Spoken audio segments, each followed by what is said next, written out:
Hey gang, cette semaine sur le podcast, ça risque de brasser un peu plus. Aujourd'hui, je mets les points sur les i et les barres sur les t. Je parle du surentraînement.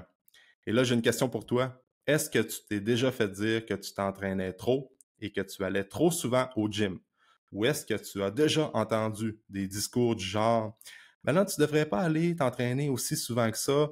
S'entraîner 5 fois par semaine, là, c'est pas mal. Là. Tu vas te surentraîner puis tu devrais pas faire ça. Ou est-ce que tu as déjà eu le feeling ou l'impression d'être jugé parce que tu allais trop souvent au gym et que tu étais vu comme un alien ou un extraterrestre parce que tu t'entraînais beaucoup dans la semaine et que tu as déjà entendu des gens te dire que tu allais te surentraîner. Donc là, aujourd'hui, on va parler de surentraînement. Le surentraînement, c'est un concept qui s'applique aux athlètes et aux gens qui poussent réellement la machine à l'année. Et quand je dis réellement, c'est les gens qui s'entraînent fort, qui suent au gym, qui poussent vraiment lourd sur les barres, puis qui sont vraiment into it dans le processus à l'année longue, qui s'entraînent vraiment, mais vraiment fort. Et là, on s'entend aujourd'hui que c'est pas une énorme majorité des gens qui s'entraînent au gym qui poussent réellement. Fait que c'est une petite partie de la population qui fréquente les gyms que là, le terme surentraînement pourrait s'appliquer à eux. Et là, aujourd'hui, je vais parler de sursédentarité. Puis là, laisse-moi te dropper des stats qu'on n'entend pas souvent parler dans les médias et dans les podcasts, OK? 88% des Canadiens et Canadiennes sont sédentaires. 88%. On passe 9,8 heures par jour sédentaire. Fait qu'on est sédentaire quasiment 10 heures dans la journée. On est assis en moyenne 5,7 heures dans la journée. On passe 3,2 heures par jour devant les écrans accordés à des loisirs, donc des jeux sur la tablette, sur les téléphones, les réseaux sociaux. Donc ça, c'est des stats qui sont validés et ça date pas d'il y a 10 ans. Là. C'est des stats 2022-2023. OK? Fait que ça, c'est la sursédentarité qui se passe au Canada. OK? Puis on n'entend pas parler de ça. Pourtant, on entend de surentraînement, puis on entend que faut pas trop en faire. Mais hey, wow, là, ça, c'est des stats que c'est dramatique selon moi. Là. Fait que si on continue comme ça, où est-ce qu'on s'en va en tant que société? Tu sais, le temps passé devant les écrans puis le temps sédentaire, c'est des stats qui sont quand même à considérer. Sauf que là, il faut comprendre que la société aujourd'hui n'est plus la même qu'il y a 100 ans et j'en conviens. Le télétravail, beaucoup de la montée de la technologie fait en sorte qu'on est de plus en plus devant les écrans et moi, je m'inclus là-dedans. OK? Sauf que 88% des Canadiens et Canadiennes sont sédentaires. Ça, c'est un fléau. Le surentraînement, ça touche tellement une minime partie de la population qu'on devrait même pas en parler parce que s'il y avait vraiment un problème de surentraînement au Canada, ben on n'aurait pas 88% des gens qui sont sédentaires, right? Fait que, puis en plus, j'ai regardé un papier qui est publié sur Radio-Canada que si on faisait juste baisser de 10%, comme de passer de 88 à 78% des Canadiens qui sont sédentaires, on économiserait des millions par année au Canada sur le budget canadien. Fait que faut comprendre aujourd'hui là, où est-ce que je m'en vais avec ça dans le podcast d'aujourd'hui, c'est que des discours du genre t'en fais trop, tu t'entraînes trop, faut que tu fasses attention, tu vas te brûler, c'est de la bullshit, right? Là, il faut vraiment commencer à avoir une réflexion en tant que société et de dire qu'est-ce qu'on fait pour bouger plus, puis de vraiment, puis ça part aussi de nous, les parents, d'inculquer ça à nos enfants. Puis j'en ai déjà parlé dans le podcast, puis j'en reparle encore parce qu'on se le fait pas assez dire qu'on est une population, on est sédentaire. Partout au Canada, on pense que ça va bien, mais ça va pas si bien que ça. OK? Puis là, si en ce moment, toi, tu écoutes le podcast, tu as un intérêt vers l'entraînement, alright, tu t'entraînes, tu vas au gym, tu essaies de bouger avec les kids, t'es comme t'es dans le 12% qui font des efforts qui bougent. Tu sais, on s'entend 12% au Canada, ça fait pas mal de millions de personnes quand même. Sauf que c'est notre responsabilité, la gang du 12%, comme le 12% qui bouge puis qui ne sont pas sédentaires, c'est notre job, nous autres, d'aller chercher le 88% dans notre entourage, puis là dire, là gang, ou là mon chum, mon ami, mon collègue, whatever, il faut que tu commences à bouger plus. OK? Parce que là, si on parle de ça, on présente des stats. Puis là, d'ailleurs, je vais mettre l'article dans la description du podcast pour que tu puisses le consulter. C'est public, on est capable de trouver ça partout. Là, c'est d'avoir un talk avec les personnes dans notre entourage, dire là, il va falloir qu'on commence à bouger plus, il va falloir que tu trouves des activités ou que tu commences à juste aller prendre des marches et faire de l'activité physique sur une base quotidienne pour diminuer tes risques de développer des maladies comme l'hypertension, le cholestérol élevé, le diabète de type 2, des maladies cardio-respiratoires. C'est vraiment, mais vraiment important. Puis c'est des statistiques qu'on devrait parler à pratiquement tout le monde qui s'entraîne pas. Et c'est des statistiques qui devraient être publiques dans les sites de médias traditionnels qu'on connaît tous. OK?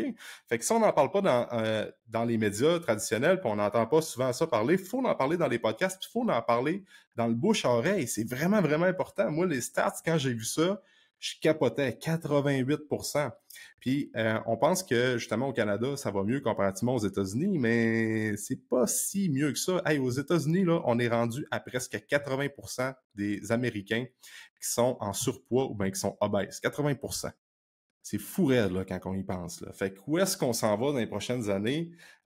Faut commencer à trouver des pistes de solutions parce que c'est vraiment, vraiment, vraiment important. Je le dirai jamais assez. OK? Fait que là, le surentraînement, oui, il faut faire attention pour les gens qui poussent la machine, mais là, aujourd'hui, il faut avoir le mindset de plus on bouge, plus on fait du sport, plus on s'entraîne, plus on fait de l'activité physique, mieux c'est, en s'assurant que notre récupération est optimale, dans le sens qu'on veut bien manger, fait qu'on veut donner des bons nutriments à notre corps, on veut donner du bon gaz pour qu'on soit capable de compléter les tâches dans la journée. On veut se reposer le soir, on veut bien dormir, on veut faire attention à notre gestion du stress. Sauf que, tu sais, la gestion du stress, souvent, on pense que ben, faut pas trop, là, si tu veux gérer ton stress, t'en as pas mal sur tes épaules, ben là, écrase-toi devant la TV le soir, puis tu vas voir, tu vas penser à d'autres choses, tu vas comme mettre ton cerveau à off, tu vas écouter la télévision pendant 3-4 heures, puis ça va te faire du bien parce que tu as eu une grosse journée. Bullshit. Si tu prends le temps d'aller marcher pendant 30-45 minutes le soir ou en arrivant de travailler, ça te fait décompresser de ta journée, puis ça te fait du bien, et ça fait en sorte que tu réduis ton stress. Et c'est prouvé scientifiquement, c'est physiologique, c'est dans la tête que ça se passe également quand tu prends le temps d'aller faire une marche. C'est juste de l'oxygène pour ta tête, ça, tu libères tes pensées, puis en plus de ça, tu bouges au travers de tout ça. Fait qu'il faut juste avoir changé le discours, puis les gens qui nous disent qu'on s'entraîne trop puis qu'on en fait trop, ben notre job, c'est pas d'encaisser puis de dire ah, OK, je vais juste pas m'ostiner avec cette personne-là, puis je vais le prendre, puis je le sais que qu'est-ce qu'elle dit, ça vaut pas de la merde. Non, c'est de confronter cette personne-là, puis d'expliquer les stats, puis d'expliquer ton point de vue, pourquoi tu le fais. Puis là, c'est comme ça qu'on vient qu'à gagner la guerre contre la sédentarité. Fait que les gens qui écoutent le podcast, on s'entend, tout le monde bouge. Fait que notre ennemi commun, c'est la sédentarité, et c'est tout ce qui fait en ça, c'est toutes ce qui fait en sorte que les gens ne bougent pas. Les sites de streaming qu'on peut avoir pour écouter la télévision. Après ça, toutes les applications, toutes les gogos qu'on est capable de télécharger sur notre téléphone. Puis même à ça, on pourrait embarquer là-dedans l'alcool, la cigarette, le tabac, les drogues, le fast-food. C'est notre ennemi commun. Fait qu'il faut qu'on combatte cet ennemi-là.